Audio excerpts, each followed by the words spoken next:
My name is Ava Sterling, though most people call me Ava. At 35, I've built a life in Boston that, from the outside, looks like the quiet embodiment of success. I run my own biotech investment firm, Vantage Point Capital, and live in a glass-walled apartment in the Seaport District, where the tang of the Atlantic is a constant presence on my balcony. For more than a decade, however, another, less public role has defined me. I was the financial and emotional bedrock of the Sterling family, the one-woman crisis fund they could always count on.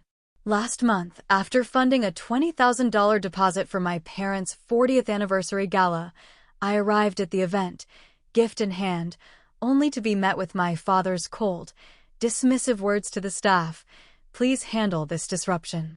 I didn't make a scene. I simply turned and walked away into the cool Boston night, but the silence of my departure was the start of the loudest, most profound change of my life. This is the story of how I learned that my worth isn't negotiable, and that true family isn't a transaction, but a sanctuary. Growing up as Sterling in Brookline was to be steeped in a world of quiet tradition and unspoken rules. Our house was a sprawling colonial with dark wood floors that seemed to absorb sound, set back from the street by a lawn so green it looked like a painted canvas. It was a beautiful, orderly world, but one where the emotional currents ran in rigidly defined channels. I was the middle child, a still pond between the sparkling river of my older sister, Clara, and the unpredictable rapids of my younger brother, Leo. My parents, Arthur and Catherine Sterling, were products of old Boston, their love a thing of quiet partnership and shared social standing rather than overt affection. Their favoritism was never declared, but it was as palpable as the scent of my mother's hydrangeas in the garden. Clara was their masterpiece. With her effortless grace and a laugh that could charm birds from the trees, she was the family's social ambassador. Every ballet recital was a major event. Every friendship with the right kind of family was a victory to be celebrated over dinner. Leo, the only son, was the heir apparent to a legacy of charm and entitlement. His missteps, a C+ in history, a dent in our father's sedan, were met with a sigh and a fond shake of the head. He was finding himself, a process that seemed to require endless patience and funding. And then there was me, the quiet one, the studious one. I was the family's anchor, the responsible ballast that kept the ship steady. My accomplishments were not celebrated, they were expected. When I won the state science fair in 10th grade with my project on cellular regeneration, my father glanced at the blue ribbon and said, "Good. That kind of discipline will serve you well." He then asked if I could help Leo with his failing biology grade. My mother, upon seeing a report card of straight A's, would offer a tight smile and say, "Well, of course, Ava. You've always been our sensible girl." I learned to interpret these crumbs of acknowledgement as feasts of praise. I learned that my role was to be reliable, to cause no trouble, and to work twice as hard for a fraction of the warmth that flowed so freely toward my siblings. My desire for their approval became a quiet, relentless engine, propelling me forward. I believed, with the fierce, naive faith of a neglected child, that if I could just achieve enough, if I could become indispensable, they would finally see me. This dynamic was cemented when it came to our education. My parents liquidated a stock portfolio to send Clara to a prestigious liberal arts college in Vermont, where she majored in art history and graduated with a respectable, if uninspired, record. I, on the other hand, earned a significant academic scholarship to Boston University. I covered the rest with a patchwork of student loans and grueling part-time jobs serving cappuccinos in a bustling North End cafe and shelving books in the hushed, dusty stacks of the university library. My graduation day was a quintessential Boston spring afternoon, the air soft and filled with the scent of blossoming magnolias along the Commonwealth Avenue Mall. I stood in my cap and gown, clutching my honors diploma in finance, scanning the crowd for my family. They never came. There had been a last-minute family crisis. Leo, having just moved into his first apartment in Beacon Hill, had realized he couldn't possibly assemble his Swedish furniture by himself. Their presence was required. I ate a celebratory dinner alone at a small Italian restaurant, the diploma sitting on the chair opposite me like a silent, unacknowledged guest. That night, looking out at the glittering lights of the city from my tiny dorm room, I didn't feel anger. I felt a familiar, hollow ache and a renewed, steely resolve. I would become so successful they would have no choice but to be proud. After graduation, I dove headfirst into the cutthroat world of finance. I took a junior analyst position at a large investment bank, working punishing hours, fueled by coffee and ambition. I lived and breathed market trends, my personal life shrinking to a sliver. But I was good at it. My mind, so long trained to be meticulous and disciplined, found a home in the logic of numbers. Within 6 years, I had cultivated a network of clients and enough capital to take the biggest risk of my life. I left to start my own firm, Vantage Point Capital.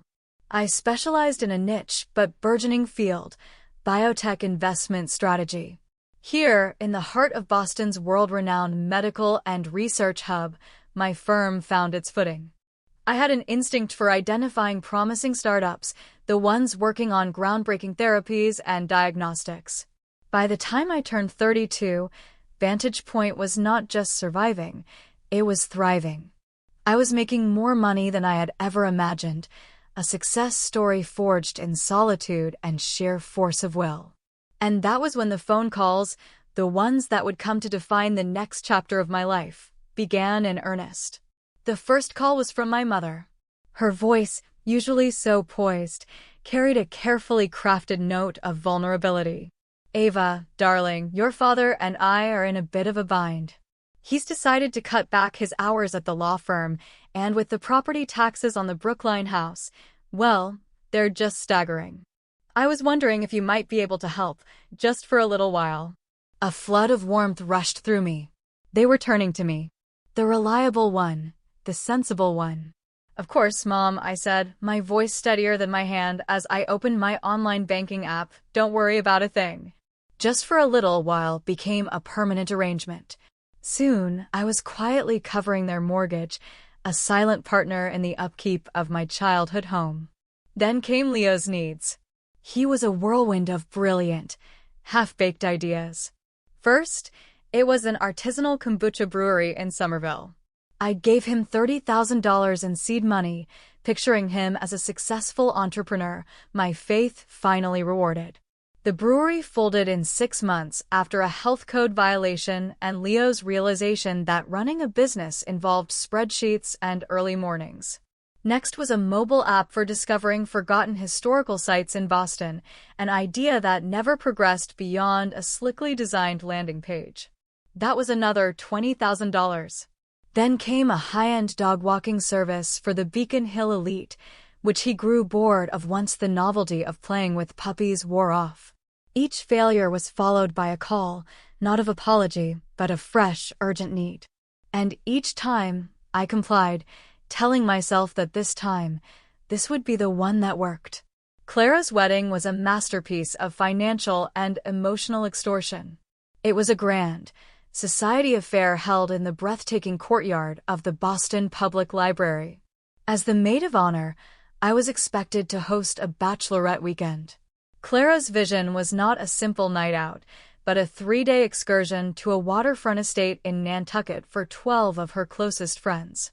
When I gently suggested a more modest budget, my mother pulled me aside in the hushed reading room of the library, her voice a low, disappointed whisper. "Ava, this is the most important day of your sister's life. After all we've done for you, I can't believe you'd choose now to be difficult.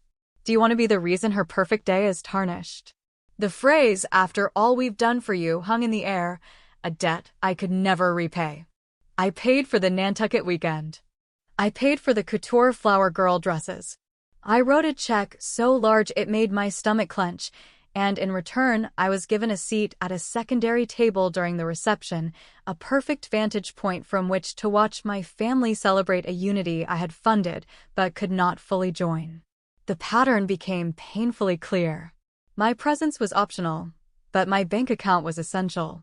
Last winter, I saw the photos on Clara's Instagram. The whole family, Mom, Dad, Clara, her husband, and Leo, grinning from the snowy slopes of Stowe, Vermont. A caption read, "Nothing better than a spontaneous family ski trip. #blessed." When I called my mother, my voice tight with a hurt I tried to conceal, she sounded genuinely surprised by my question. "Oh, Ava, we didn't think you'd be able to get away. You're always so buried in work. We didn't want to bother you."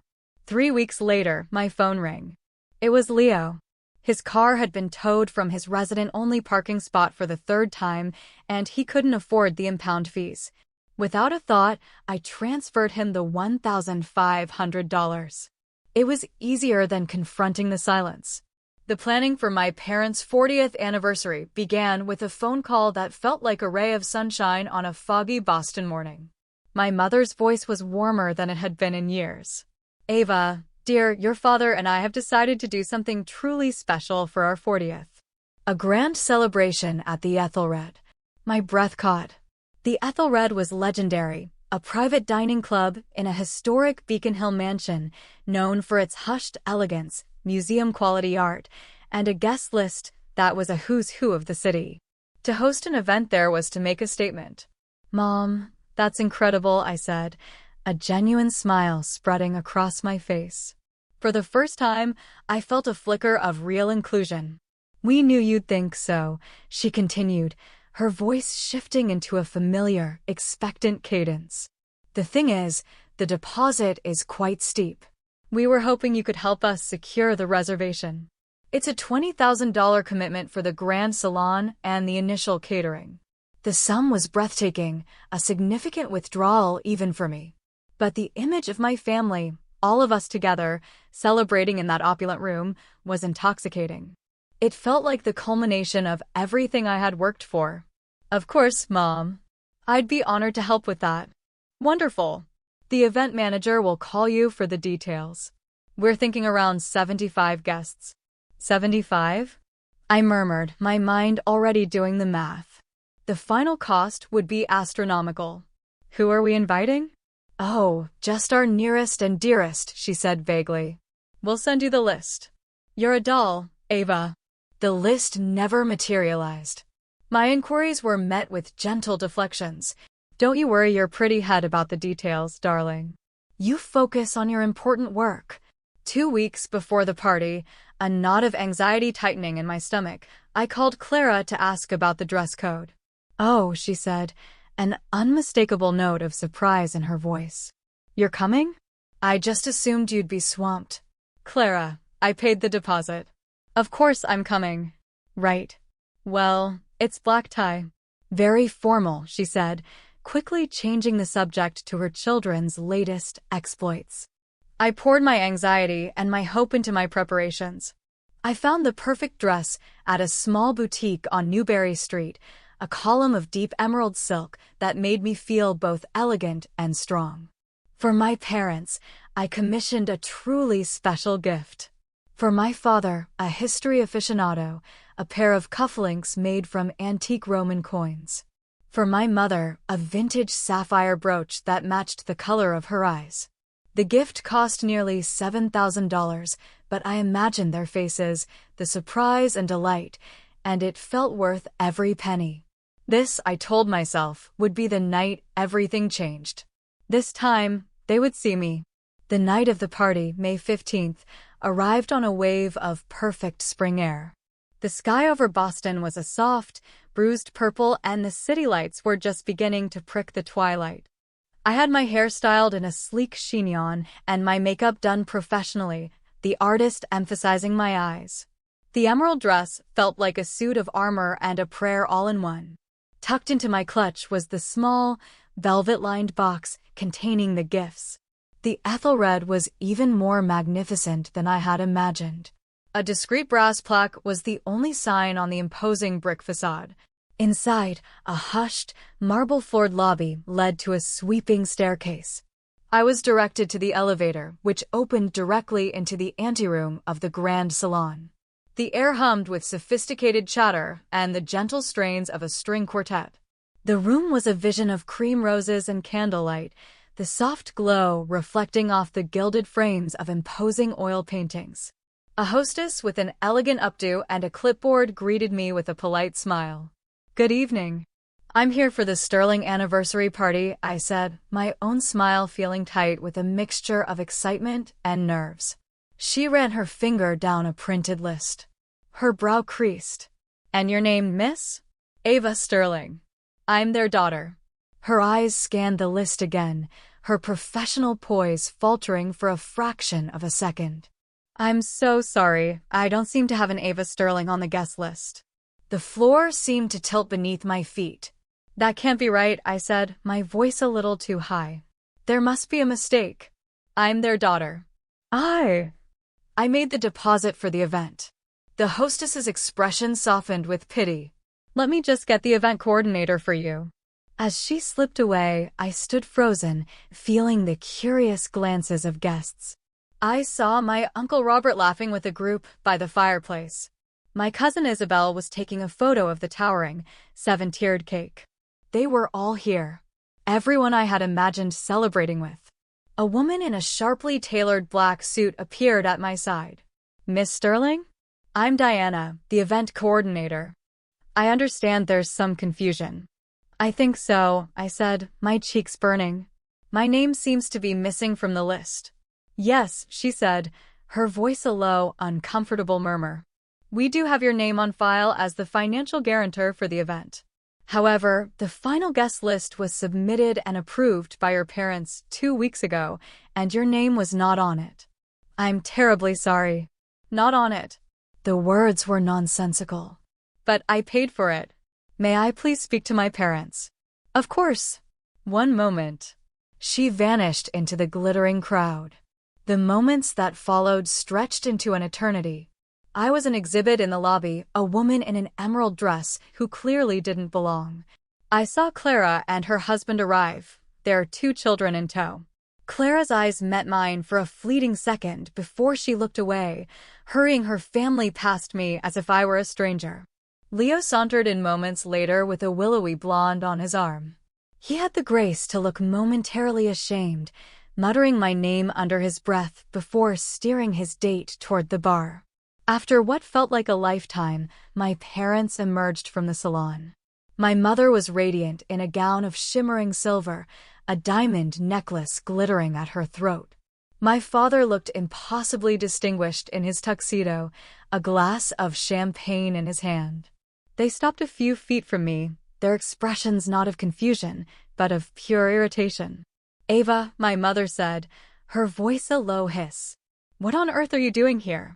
The question stole the air from my lungs. "What do you mean?" "It's your party. Your anniversary. I came to celebrate with you." My father's eyes darted around the lobby, his primary concern clearly the potential for a scene. "We appreciate your contribution, Ava, but this evening is for family and our closest friends."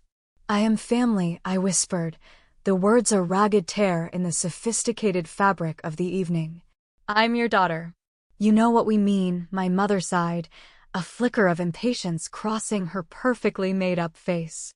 "This is for the people who are truly a part of our lives. We never imagined you'd actually show up. You're always working." My hand, trembling, reached into my clutch and retrieved the gift box. "I brought you something." My mother didn't even glance at it. "You can have it sent to the house." This is hardly the time or place. Behind them, I could see the partygoers watching. My Aunt Margaret, my mother's sister, wore a look of deep concern. Clara was whispering animatedly to her husband. Leo was staring intently at the bottom of his cocktail glass. "I don't understand," I said, my voice finally breaking. "I paid for all of this. How am I not welcome?" My father's face hardened into a mask of cold authority. He placed his champagne flute on a nearby table and gave a short, sharp nod to a man in a dark suit standing discreetly by the door.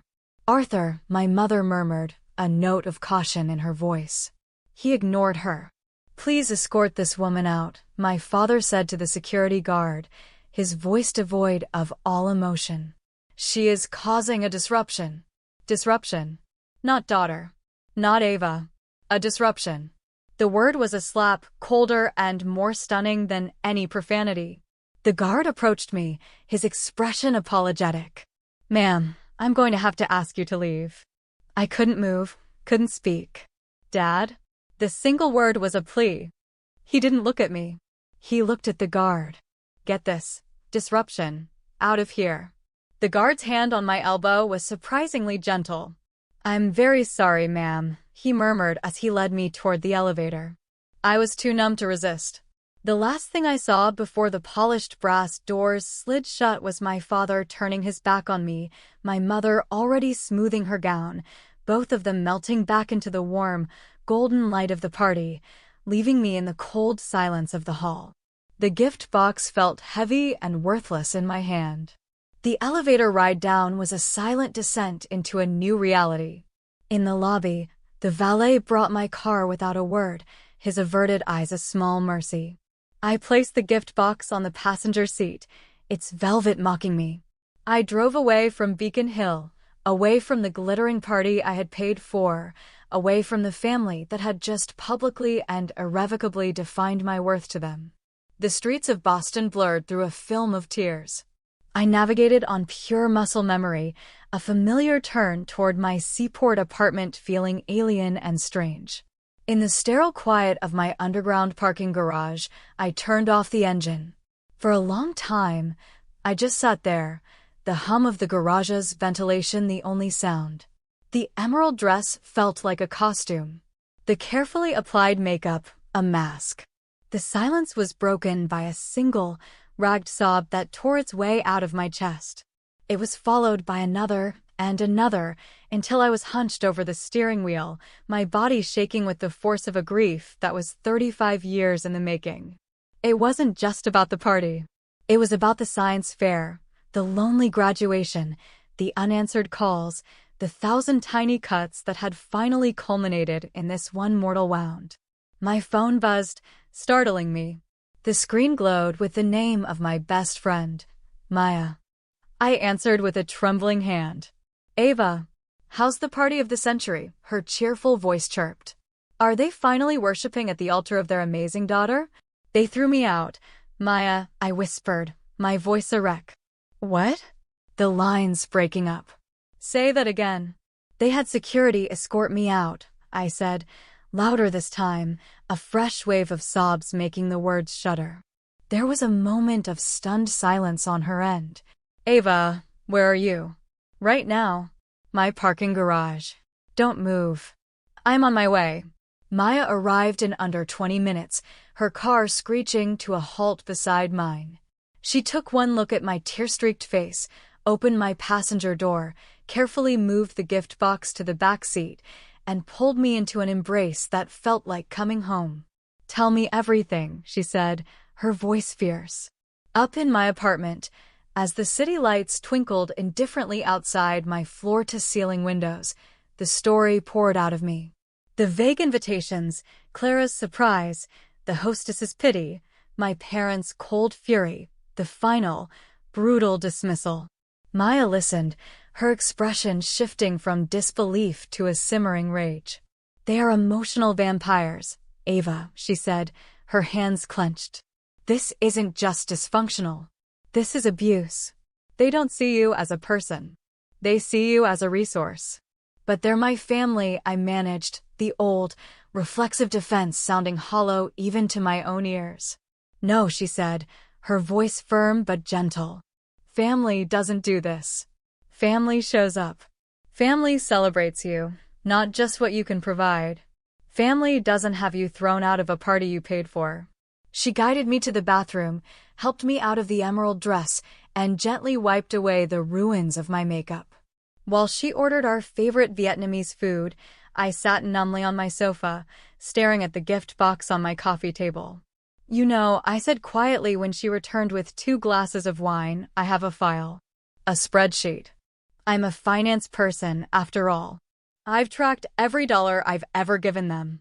I've never had the courage to hit some dot. Maya placed a hand on my knee.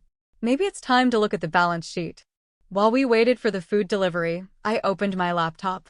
The file was labeled simply Family.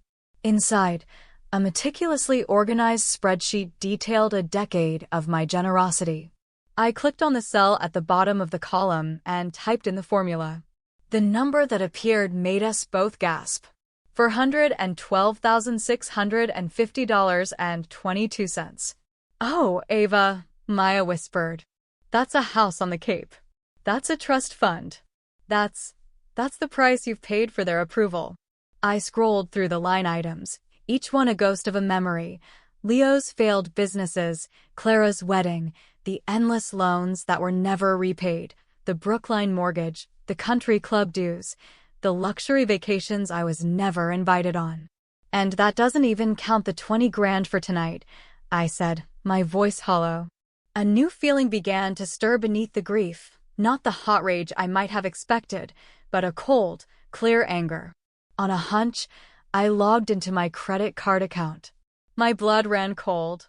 There were new charges from that very evening from the Ethelred. Additional floral arrangements, $5,000. Vintage champagne service, $7,500. A hand-carved ice sculpture of 2 swans, $2,000. They just kept spending, I whispered in disbelief.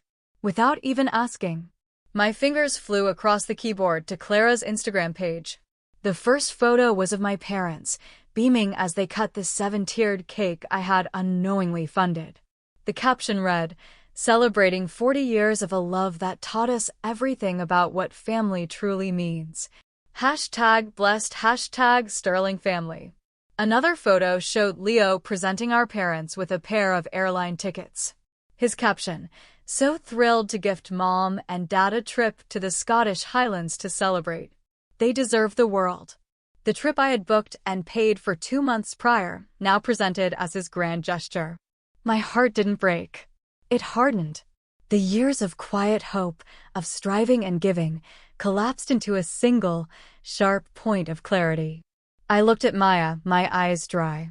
"The bank," I said, my voice eerily calm, "is officially closed." I slept that night with a profound, exhausted stillness. When I awoke on Sunday morning, the pain of the previous night was still there, a dull ache behind my ribs, but it was overlaid with a strange and unfamiliar peace. The peace of a decision made. I showered, made a strong pot of coffee, and sat at my kitchen island, my laptop open. My first call was not to my family, but to my assistant, Liam, a sharp young man who had been with Vantage Point for 3 years and had, with discreet professionalism, fielded more than a few of my family's urgent calls. "Liam, I need your help with a personal matter. Can you come to my apartment?" "On my way," he said, no questions asked. While I waited, I created a new spreadsheet titled Immediate Liabilities. It was a short but potent list. The Scotland trip, a family vacation to a luxury resort in the Caribbean that I'd booked for Clara's family, the standing wire transfer for Leo's living expenses, and my parents' upcoming country club membership renewal. The total came to just over $55,000. When Liam arrived, his normally composed face registered concern at my appearance. I told him the story, not with tears, but with the cool, factual precision of a CEO outlining a failed investment. He listened, his expression hardening. "That's monstrous, Ava," he said when I finished. "What's the first move?" "I need to unwind everything," I said, showing him the list. "I want to know what I can cancel, what funds I can recall, and what I have to write off as a loss." Liam, ever the pragmatist, got to work. We spent the next 2 hours on the phone. The Scotland trip was cancelled, with most of the cost refunded to my card. The Caribbean resort booking was voided. I instructed my bank to halt the recurring payment to Leo and to recall a recent $10,000 transfer for his newest venture, a subscription box for artisanal dog treats, as the funds had not yet been used. The final call was to the Brookline Country Club. "I will not be renewing the Sterling family membership this year," I told the polite woman in the membership office. By midday, it was done. Every financial lifeline had been severed. The only thing left was the deposit for the party. I called Diana, the event coordinator at the Ethelred. Her voice was cautious when she heard my name. "I'm not calling to dispute the deposit," I said calmly. "I consider it paid, but I would like to redirect it. Please make a donation in the full amount to the Boston Children's Hospital. And please make it anonymous." There was a surprised silence on the other end. "Of course, Miss Sterling," she said, her voice softer now. "We can certainly do that." That single act felt more powerful than any angry confrontation.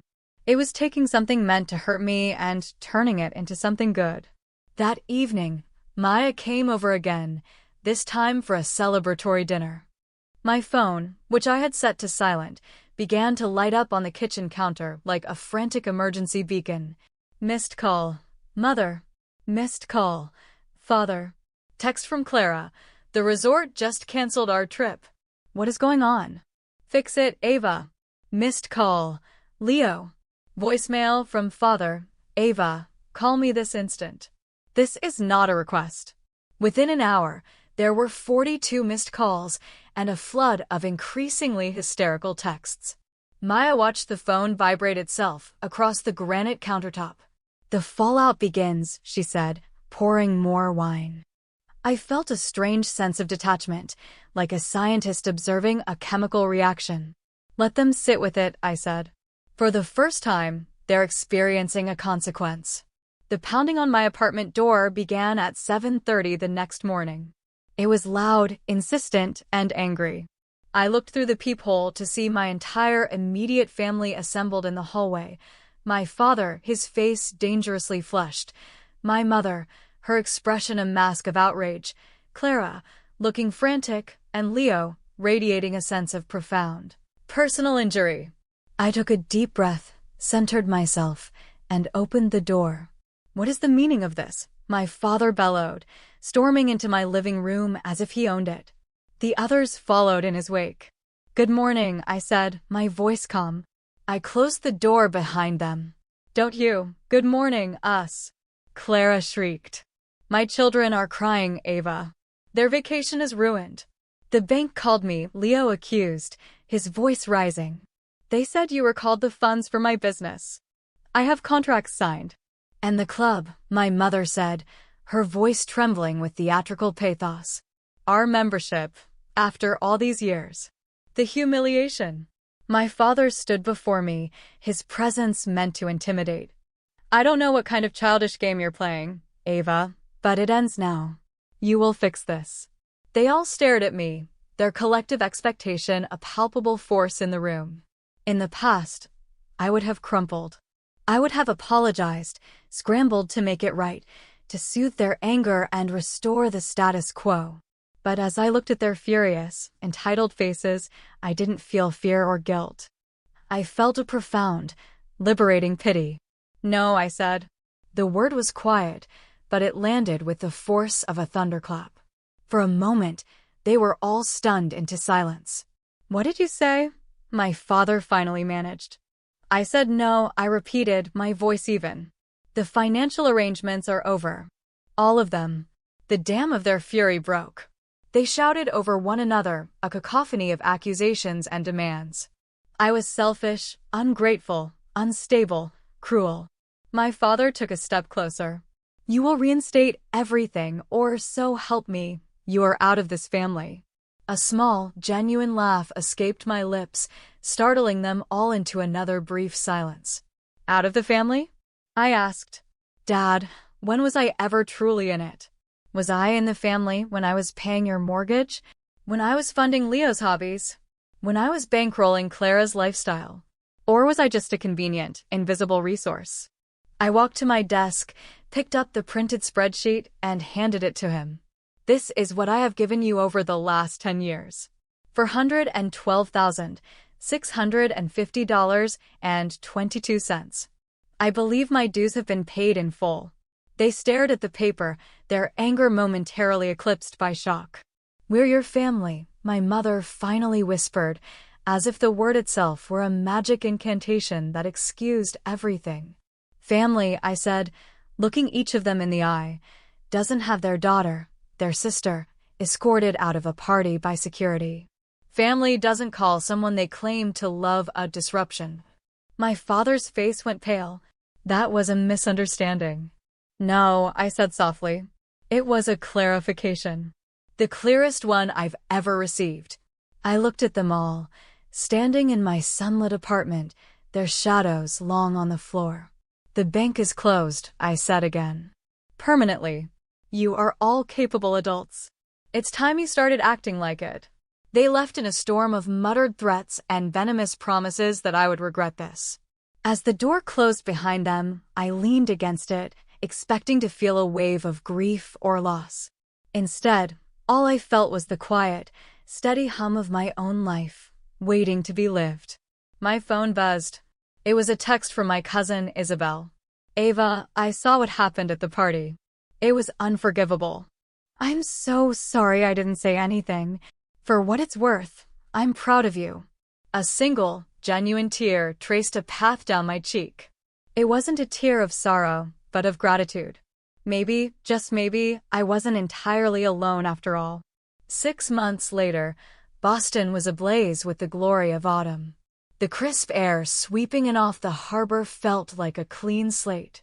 Life after the Sterlings, or at least, the financial version of them, had been a process of excavation, of digging down to find the person I was beneath the weight of their expectations. The initial aftermath had been a barrage of attempted manipulations. There were tearful voicemails from my mother about sudden, vague health scares, formal, legal-sounding letters from my father demanding repayment for the cost of my upbringing, guilt-laden texts from Clara featuring photos of her sad-faced children. I held firm, my new therapist, Dr. Anya Sharma, providing the tools and validation I needed to maintain my boundaries.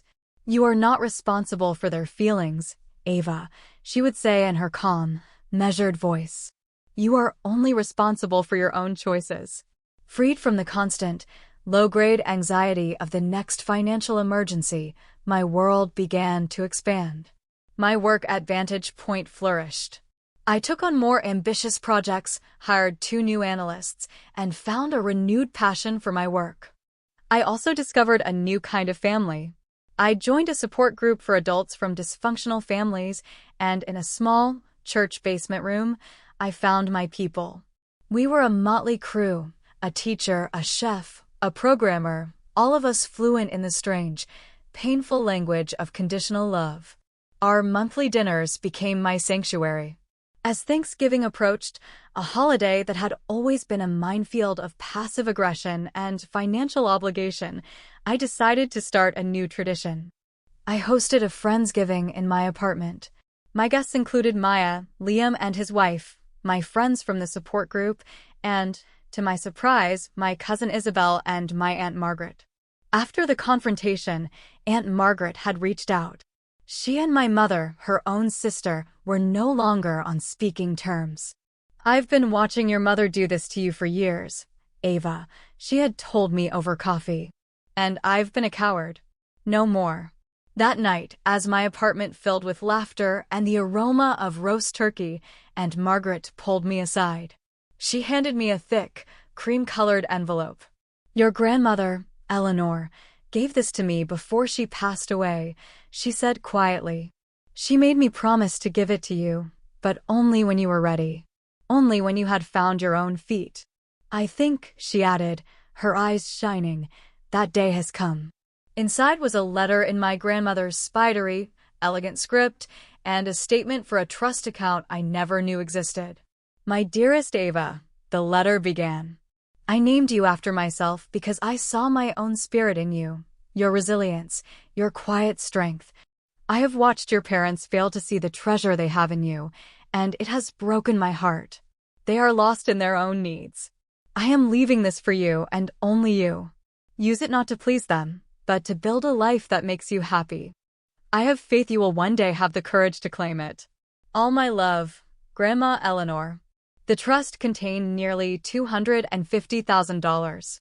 I stood in my kitchen, tears streaming down my face, as I realized I had never been as alone as I thought. My grandmother had seen me. She had believed in me all along. The news from the Sterling front, which trickled in through Isabel, was grim. They had been forced to sell the Brookline house. Leo's latest venture had crashed and burned, and for the first time, he had been forced to get a real job.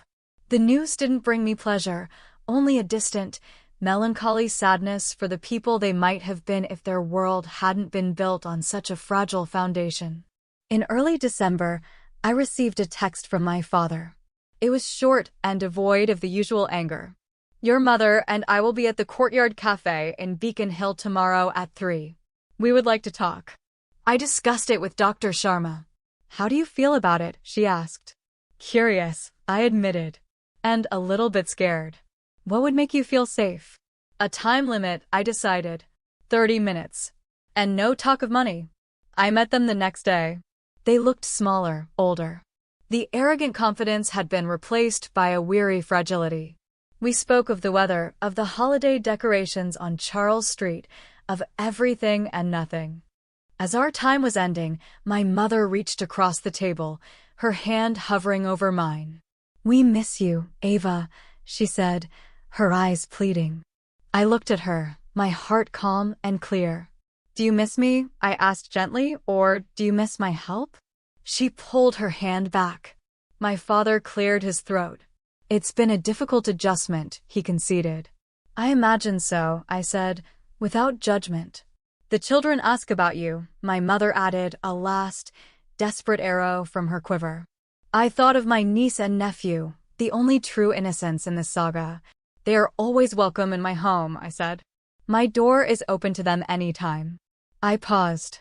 "But my boundaries with you and Dad, and with Clara and Leo, remain. I am open to a new kind of relationship, but the old one is over." They exchanged a look, the familiar, silent conversation I had never been privy to. My father sighed. "We should go," he said. As they stood to leave, he looked at me one last time. "You need to think about what family really means, Ava." I gave him a small, sad smile. "I have been, Dad," I said. "Every single day." I watched them walk away, two figures receding into the backdrop of the city I now truly called my own. Their power over me was gone. The desperate, lifelong ache for their approval had been replaced by the quiet, steady strength of self-respect. That night, I hosted a small holiday gathering in my apartment. My chosen family filled the space with warmth and light. As I looked around at the faces of the people who saw me, who valued me for exactly who I was, I felt my grandmother's spirit. The inheritance she left me was more than money, it was permission. The journey wasn't over. It was a practice, a daily choice to honor my own worth. But as I stood on my balcony, looking out at the endless, glittering expanse of the city and the dark, quiet harbor beyond, I knew I was no longer adrift. I was home.